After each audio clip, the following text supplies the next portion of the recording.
What's going on, guys, and welcome to today's video. And today we are doing our first TRX in the mini temporary house garage here.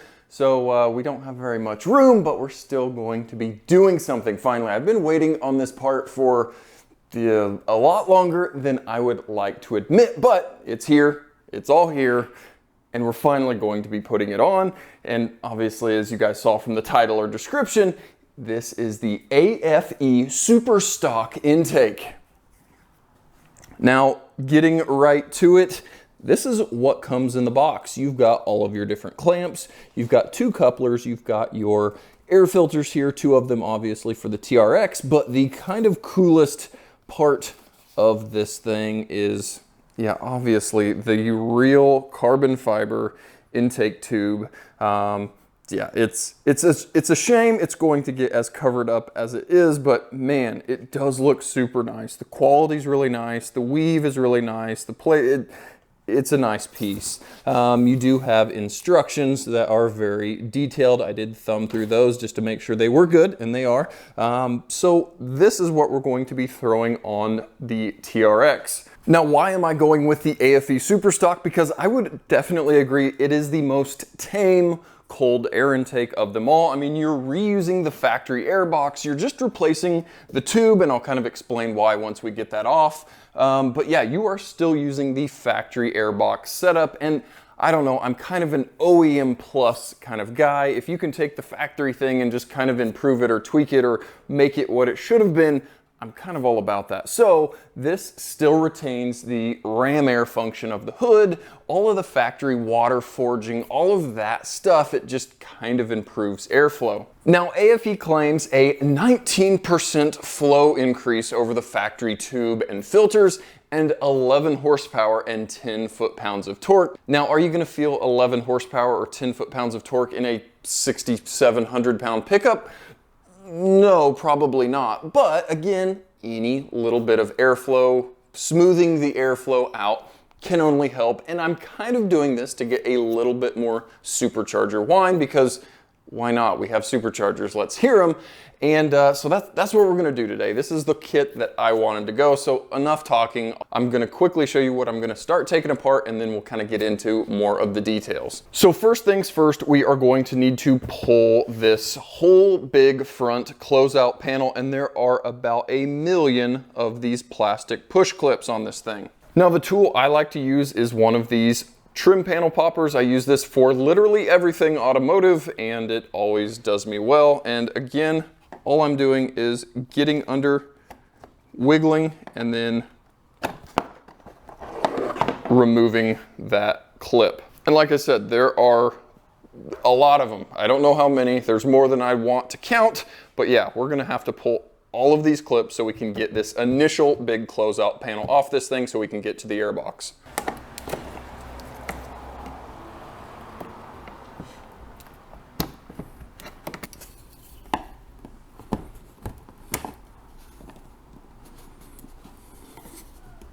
Now, once you finally get all 150 of those clips out of there, now you can just lift this panel off. You'll lift it kind of in the front, work it around the front fenders, and then the thing will lift off. And now we can finally get to the airbox, and you had to pull that whole thing off because there are two little 10mm bolts that go on the very front of this thing. That's the whole reason you had to pull off that front closeout panel. So like I said, we will get those 10mm out.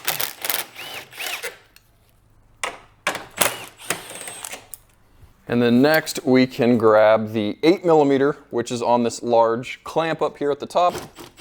Get that loosened up. Now up next, we need to unbolt this upper brace here that runs from one side of the fender to the other. And we are going to take a 13, a 10, and then another 10mm here. And we'll jump over here to the other side. And now, guys, just so you can see, there was a 13mm here, a 10mm, and then another 10mm here on the driver's side of the vehicle. And then jumping over to the passenger side, we had a 13, a 10, And then on this leg of this bracket, we had a 13 millimeter tucked under there. And now we're basically ready to just lift this whole massive airbox assembly up and off. Obviously, we're going to need to make sure that these disconnect when we lift it.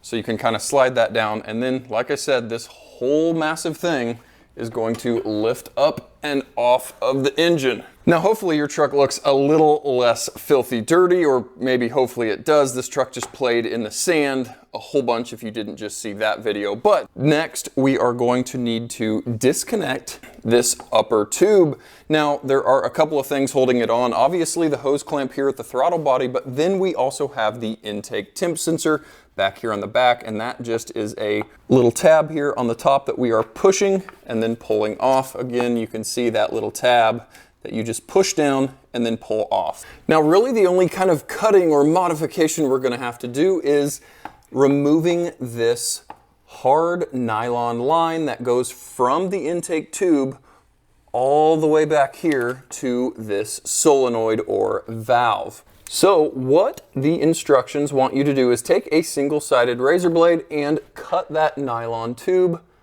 just right down the side here. Now, what that little cut down the side is going to let us do is remove the tube from the valve. But more importantly, with just that small little cut, if you ever wanted to go back to stock, you could slide that back on with a piece of heat shrink tubing and put it back to stock and not have to come up with a new hose. So now that we've got the temp sensor unhooked, we've got the hose unhooked, we are ready just to take the 8 millimeter that holds the clamp, and then we can get this tube off of the engine. Now we can really get a look at kind of what the benefits or what we're actually getting with the AFE Super Stock. You can see the original tube has a whole bunch of these bellows or accordions on that intake tube, which in theory interrupts that airflow from the airbox to the throttle body.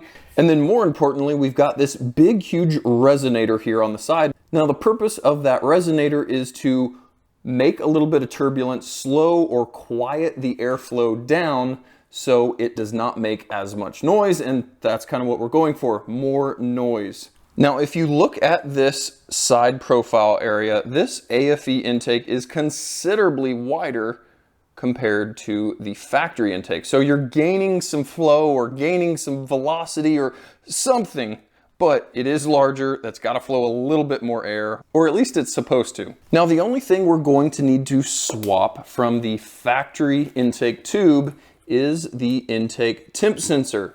Now, luckily, that is pretty darn easy. All we've got to do is kind of lift this small tab, and then we are going to quarter turn the intake temp sensor and pull it out. So I've just got a super small little screwdriver here. I will, like I said, get under that tab and then twist it out.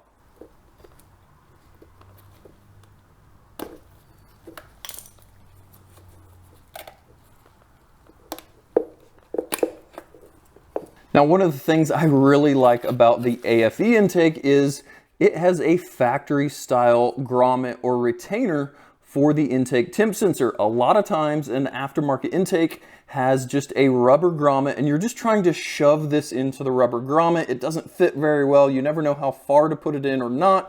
It just doesn't work that great. This thing, like I said, has a perfectly factory style sensor retainer, so we'll just be able to put this in like it's factory.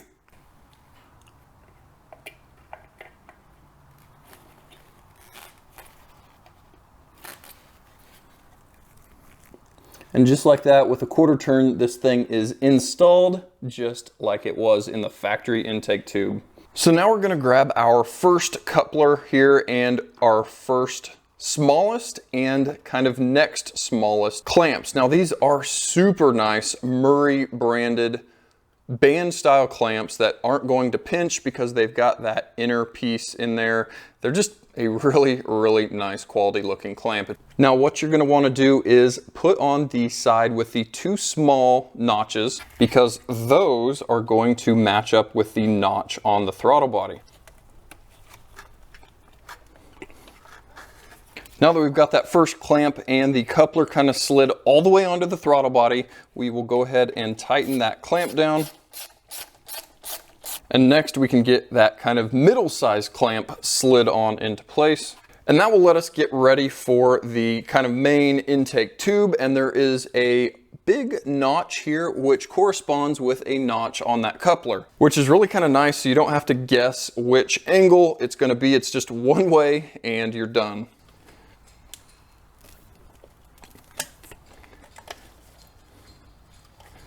Now we'll make sure that coupler is kind of fully slid on to the ridged area, and then we can go ahead and tighten the clamp down. Now there is a big warning in the instructions that says do not tighten this clamp too tight because you could crack the carbon fiber. So be relatively mindful, obviously make it snug, but just don't go too crazy. There is not a torque spec in the instructions. It just says tighten it, but don't over tighten it. Now next we're going to need to work on getting this breather hose installed, and again that goes between that valve that we cut the previous piece off and the kind of corresponding line attachment here on the new intake.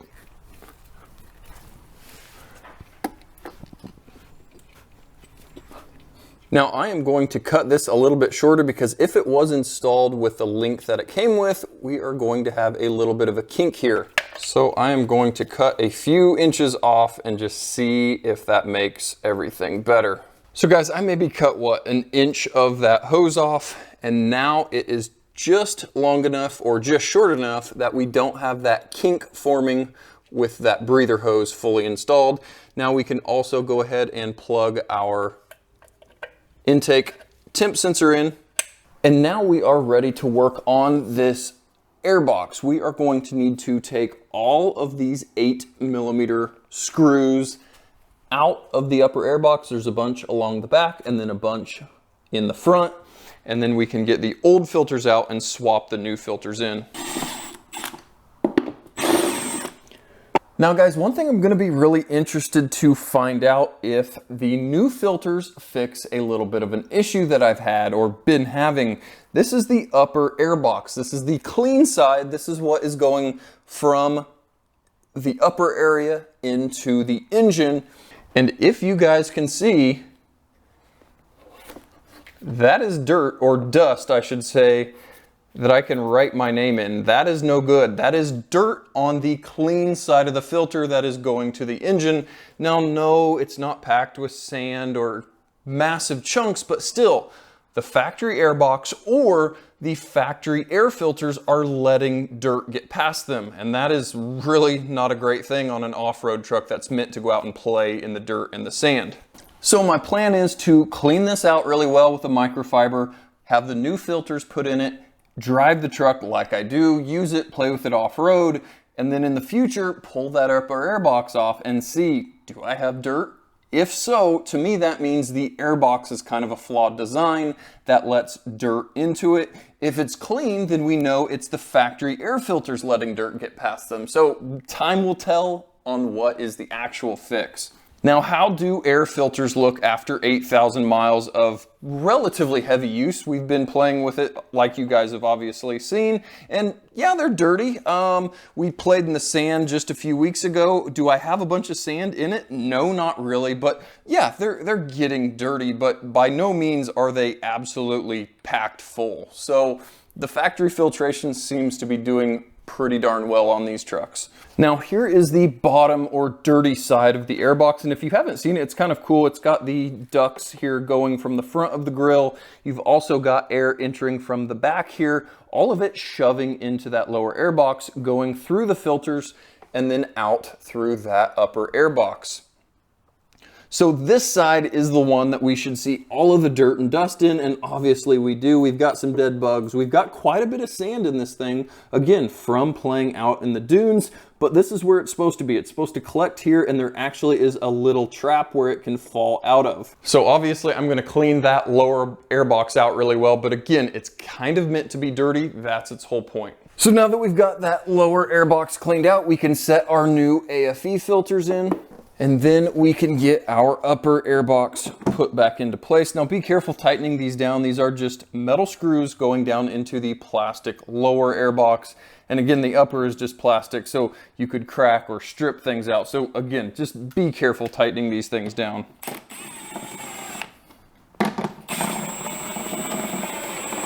So now we are going to need to get our last coupler put on this thing and both of our hose clamps before we set that upper air box on. And again, just like the other coupler, we're gonna push that all the way on until it's flush with the ridge on that intake tube. And then we can start to get that clamp tightened down and make sure it is in place.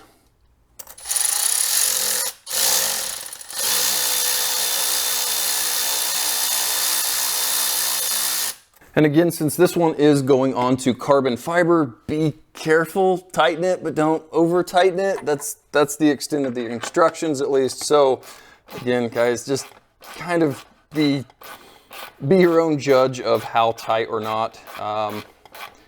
Using a hand ratchet so I can kind of feel once it tightens down, because I'm terrified of cracking that carbon fiber tube.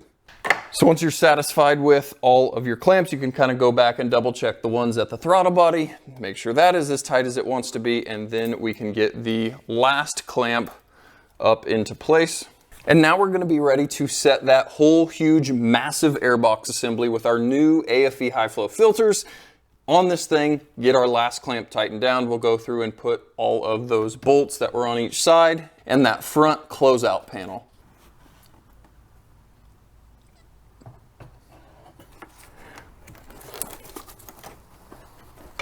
Now, once you're satisfied where the airbox, you've got the coupler slid all the way up to the stops there, you can go ahead and tighten this last clamp down. Last but not least, we will get all of the bolts that we pulled out for the crossbar and at the front of the intake box back in.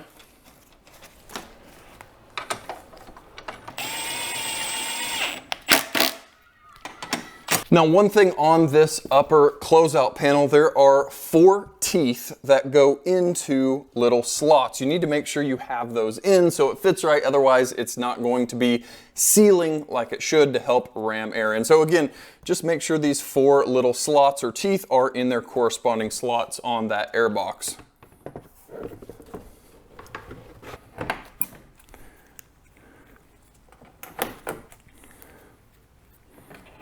All right, guys, so this is the final product. Now, this is what you're gonna see if you open your hood with the AFE Super Stock on. Now, I do not run an engine cover on mine. I've taken it off day one when I bought the truck, but again, you'd have a engine cover almost completely blocking this little glimpse of your carbon fiber. So with no engine cover on, I can see one coupler and the intake tube. Now, it does fit very well. We're not rubbing on the upper radiator hose. We're not rubbing on the fuse box here. It does fit very nicely, kind of very OEM plus, like I said. Now, obviously, you've got a big, huge AFE power decal here and here, but the exposed carbon fiber, you've got to admit, looks very good. But to the untrained eye, it is a bone stock TRX under the hood. So I guess all that's left is going out and driving the thing. Now, will you guys be able to hear the difference in the supercharger whine? I have no idea. But we'll go out and drive it and get our kind of final thoughts here. So guys, here with it idling and on startup, I hear no change, no louder, no nothing. It just sounds like normal. So we'll go jump in this thing, go out and drive it and see if it sounds any louder, just kind of under moderate acceleration.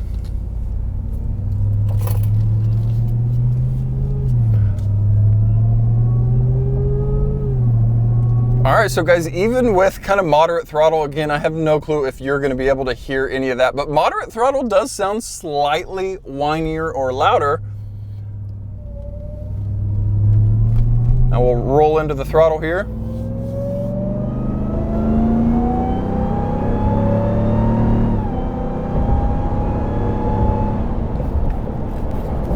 Now, yeah, I definitely agree. That is a little bit louder. Now, is it insanely loud like some of the other intakes out there? No, absolutely not. If you didn't know, it could probably be stock, just supercharger whine, but No, knowing what the truck sounded like before, comparing it to now, yes, it does make more noise. Is it insane? No, but is it a little bit more? And is it probably flowing a little bit more?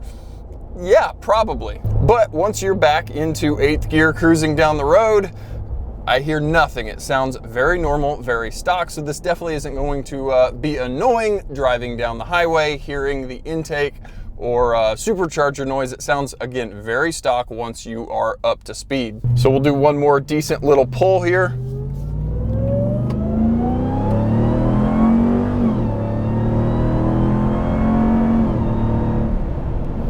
Yeah, it makes good noises. And that's what I was mainly trying to accomplish. Again, guys, I kind of like the OEM Plus stuff, the factory airbox with this higher flow tube without the big resonator, kind of cool carbon fiber with high flow filters. Kind of a cool little factory OEM Plus upgrade. And kind of the coolest thing, at least for me, is the fact it still uses that factory ram air effect. You could still go through deep water. And as you guys know, we definitely use the truck off-road. So if I ever got in a situation where I needed to go through water, I wouldn't be concerned or worried having a open element style filter. So guys, hopefully you enjoyed this install video, and it's just another option out there for us TRX guys and another kind of cool part. So guys, as always, thanks for watching, and we'll catch you guys next time.